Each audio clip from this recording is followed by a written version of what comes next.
Hi every one, അസ്സലാമു അലൈക്കും. എല്ലാവർക്കും നമസ്കാരം. Welcome to Hadiya's world. ഇന്ന് ഞാൻ ചക്കക്കുരു ആയിട്ടുള്ളൊരു റെസിപ്പി ആയിട്ടാണ് വന്നിട്ടുള്ളത്. ഇപ്പോൾ ചക്കക്കുരു ഒരു താരമാണ് സത്യം പറഞ്ഞാൽ. ഇപ്പോൾ ചക്കക്കുരു കൊണ്ട് പല വിഭവങ്ങളും ഇപ്പോൾ നമ്മുടെ യൂട്യൂബിൽ കാണുന്നുണ്ട്. അപ്പോൾ ഞാൻ ചക്കക്കുരുവിൻ്റെ കുറച്ച് വിശേഷണങ്ങളൊക്കെ പറഞ്ഞിട്ട് നമുക്ക് റെസിപ്പിയിലേക്ക് കടക്കാം. ഒരുപാട് ആരോഗ്യ ഗുണങ്ങളുള്ള ഒന്നാണ് ചക്കക്കുരു. ഇത് പലതരത്തിലുള്ള ആരോഗ്യ പ്രശ്നങ്ങൾക്ക് പരിഹാരം കാണാൻ നമ്മളെ സഹായിക്കുന്നുണ്ട് കേട്ടോ. ചക്കക്കുരുവിൽ vitamin, mineral, zinc, potassium, calcium, copper എന്നീ ധാതുക്കൾ ധാരാളം തന്നെ അടങ്ങിയിട്ടുണ്ട്.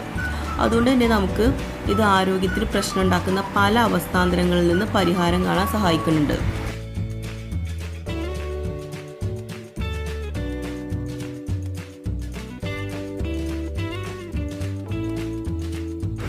അങ്ങനെ എണ്ണിയാൽ തീരാത്ത അത്രയും വിശേഷണങ്ങളുള്ള ഒരു സംഭവമാണ് കേട്ടോ ഇപ്പോൾ നമ്മുടെ ചക്കക്കുരു. അപ്പോൾ ഇതിൻ്റെ ആദ്യമൊക്കെ നമ്മൾ ഈ കാണുന്ന ഈ തൊലി മാത്രം കളഞ്ഞാൽ മതി. ആദ്യമൊക്കെ നമ്മൾ ചക്കക്കുരു തയ്യാറാക്കുമ്പോൾ ഇതിൻ്റെ ഈ സ്കിന്നൊക്കെ കളഞ്ഞിരുന്നു. ഇപ്പം അങ്ങനെ ചെയ്യേണ്ട ആവശ്യമില്ല. ആ ഒരു സ്കിന്നും അതിന് നല്ലതാണെന്നാണ് പറയണത്. അപ്പോൾ ഞാൻ ഇന്ന് ഇവിടെ ഒരു ചക്കക്കുരു കൊണ്ട് നല്ല ടേസ്റ്റി ആയിട്ടുള്ളൊരു തോരനാണ് ഉണ്ടാക്കുന്നത്. അപ്പോൾ അതിൻ്റെ റെസിപ്പി എന്താണെന്ന് നോക്കാം. അതിന് മുമ്പായിട്ട് നിങ്ങൾ എൻ്റെ ചാനൽ ആദ്യമായിട്ടാണ് കാണുന്നതെങ്കിൽ സബ്സ്ക്രൈബ് ചെയ്യാൻ മറക്കരുത്. അതുപോലെ ഒരു ബെല്ലൈക്കൺ ഉണ്ട്, അതുകൂടി ഒന്ന് ക്ലിക്ക് ചെയ്യണം കേട്ടോ. ഇന്ന് മാത്രമേ ഞാൻ അടുത്ത വീഡിയോ ഇടുമ്പോൾ നിങ്ങൾക്ക് നോട്ടിഫിക്കേഷനായിട്ട് വേഗം തന്നെ കിട്ടുള്ളൂ. അപ്പോൾ ഇതിൻ്റെ തൊലിയൊക്കെ ഒന്ന് കളഞ്ഞിട്ട് റെഡിയാക്കി എടുക്കേണ്ട ആവശ്യമുണ്ട്. ഞാൻ ജസ്റ്റ് ഇതിൻ്റെ പുറത്തുള്ളൊരു തോടുണ്ട്, അത് മാത്രമേ കളയുന്നുള്ളൂ. ബാക്കി അതിൻ്റെ സ്കിന്നൊന്നും കളയണില്ല.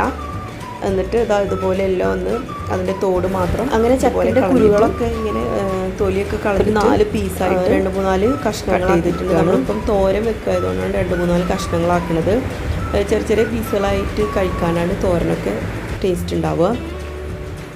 പിന്നെ ഈ ചക്കക്കുരു എന്ന് പറയുന്നത് നമുക്ക് 1 വർഷം വരെ കേട് കൂടാതെ നിൽക്കുന്ന ഒരു കാര്യമാണ്. നമ്മൾ ചക്ക കഴിച്ചതിന് ശേഷം കുരു നമ്മളൊന്ന് കഴുകിയിട്ട് നമ്മൾ എടുത്തു വെച്ചാൽ മതി. ഒന്ന് ഉണക്കിയിട്ട് ഒന്ന് എടുത്തു വെച്ച് നമുക്ക് 1 വർഷം വരെ നമ്മുടെ ചക്കക്കുരു കേട് കൂടാതെ നിൽക്കും. അപ്പോൾ അങ്ങനെ എല്ലാ ചക്കക്കുരുകളും കട്ട് ചെയ്ത് 2-3 പീസാക്കിയിട്ട് ചെറിയ ചെറിയ കഷ്ണങ്ങളാക്കിയിട്ട് കഴുകി വൃത്തിയാക്കി വെച്ചിട്ടുണ്ട്. ഇനി നമുക്കതൊരു കുക്കറിലേക്ക് ഇട്ട് കൊടുക്കുക. ചക്കക്കുരുവിന് കുറച്ച് നല്ല വേവ് ഉണ്ടാവും. അപ്പോൾ അതുകൊണ്ട് നമ്മളിതൊന്ന് കുക്കറിലാണ് വേവിച്ചെടുക്കുന്നത്. വേഗം വെന്ത് കിട്ടാൻ വേണ്ടിയിട്ടാണ് കുക്കറിൽ വേവിച്ചെടുക്കുന്നത്.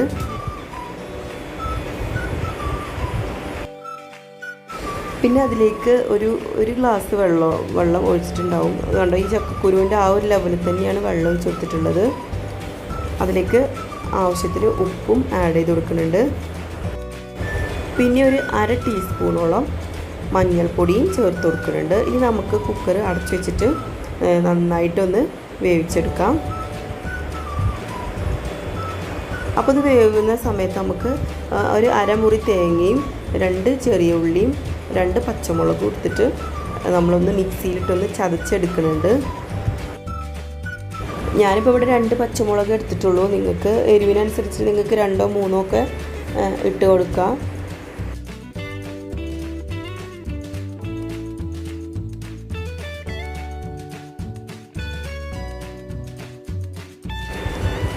അപ്പോൾ അങ്ങനെ നമ്മുടെ ചക്കക്കുരു നന്നായിട്ട് വെന്ത് കിട്ടിയിട്ടുണ്ട്. ഇങ്ങനെ കുത്തി നോക്കുമ്പോൾ തന്നെ കണ്ടോ നന്നായിട്ട് വെന്തിട്ടുണ്ട്. നല്ലൊരു സോഫ്റ്റ് ആയിട്ടാണ് നമുക്ക് ഈ ചക്കക്കുരു വേവിച്ചെടുക്കേണ്ടത്.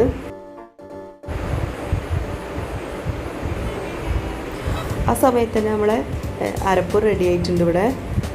ഞാനിവിടെ തേങ്ങയും ചെറിയുള്ളിയും പച്ചമുളകും ചതച്ചത് അതിനൊരു പാത്രത്തിലേക്ക് മാറ്റിയിട്ടുണ്ട്. ഇനി നമുക്ക് ഒരു പാൻ വെച്ച് കൊടുത്തിട്ടുണ്ട്. അതിലേക്ക് വെളിച്ചെണ്ണയാണ് ഒഴിച്ചു കൊടുക്കുന്നത്. ഒരു 3 ടേബിൾ സ്പൂണോളം വെളിച്ചെണ്ണ ഒഴിച്ചു കൊടുക്കുക. അതിലേക്ക് കടുക് പൊട്ടാൻ വേണ്ടിയിട്ട് ഇട്ട് കൊടുക്കുക. കടുക് പൊട്ടിക്കഴിഞ്ഞതിന് ശേഷം നമുക്ക് കറിവേപ്പില ഇട്ട് കൊടുക്കാം.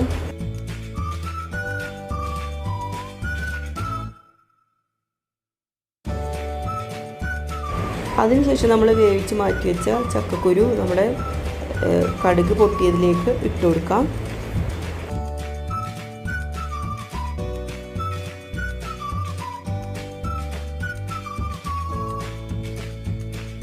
ഇനി നമ്മൾ നേരത്തെ ചതച്ച് വെച്ച തേങ്ങയും ചെറിയ ഉള്ളിയും പച്ചമുളകും കൂടി ചതച്ച് വെച്ചത് നമ്മുടെ ചക്കക്കുരുവിലേക്ക് ഇട്ട് കൊടുക്കുക. എന്നിട്ട് നന്നായിട്ടൊന്ന് മിക്സ് ചെയ്ത് കൊടുക്കുക.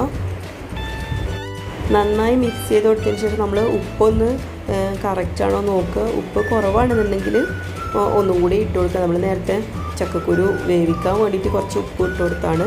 അപ്പോൾ അതും കൂടി ഇട്ട് കൊടുത്ത് നല്ല ടേസ്റ്റി ആയിട്ടുള്ളൊരു ചക്കക്കുരു തോരനാണ് ഇവിടെ ഉണ്ടാക്കിയിട്ടുള്ളത്. എല്ലാവർക്കും ഇഷ്ടമാവും എന്തായാലും. നിങ്ങൾ ചക്കക്കുരു ഒക്കെ ഇപ്പോൾ എന്തായാലും നമ്മുടെ വീട്ടിലൊക്കെ ഉണ്ടാവും, ചക്കയും ചക്കക്കുരു ഒക്കെ. അപ്പോൾ അതൊന്ന് ട്രൈ ചെയ്ത് നോക്കുക. ഇഷ്ടമായെങ്കിൽ ലൈക്ക് ചെയ്യാൻ മറക്കരുത്, അതുപോലെ ഷെയർ ചെയ്ത് കൊടുക്കുക എല്ലാവർക്കും. സബ്സ്ക്രൈബ് ചെയ്യാനും മറക്കരുത്. അപ്പോൾ ഇനി അടുത്തൊരു വീഡിയോയുമായി കാണുന്നത് വരെ ബൈ ഫ്രം ഹാദിയസ് വേൾഡ്. അസ്സലാമു അലൈക്കും.